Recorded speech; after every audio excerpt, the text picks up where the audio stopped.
สบายดีท่านผู้ชมที่เคารพมื้อนี้จะมาเว้าเรื่องเกี่ยวกับฮีตของประเพณีของลาวเฮาโดยเฉพาะแม่นชนเผ่าอาหรักเมืองสันไสแขวงอัตตปือที่มีสืบทอดกันมาหลายปีจนฮอดปัจจุบันชนเผ่าอาหรักเป็นชนเผ่าหนึ่งที่มีวัฒนธรรมและฮีตของประเพณีอันดีงามของชาติลาวเฮาซึ่งตั้งอยู่เขตเนินภูสูงติดกับชายแดนลาวเวียดชนเผ่าอาหรักเป็นชนเผ่าที่มีเฮ็ดบุญกินทานในเวลาคนเจ็บหรือคนเสียชีวิตถ้าว่าเป็นคนเจ็บแรงถ้าบ่ทันตายต้องได้เฮ็ด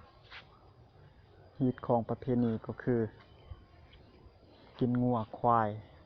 และอื่นๆในนั้นชนเผ่าอาหรักในยามคนเสียชีวิตได้ฆ่างัวควายกินต้องได้เอิ้นมดบานมาร่วมนำกิน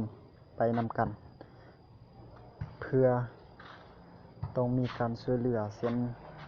เหล้าเบียร์ข้าว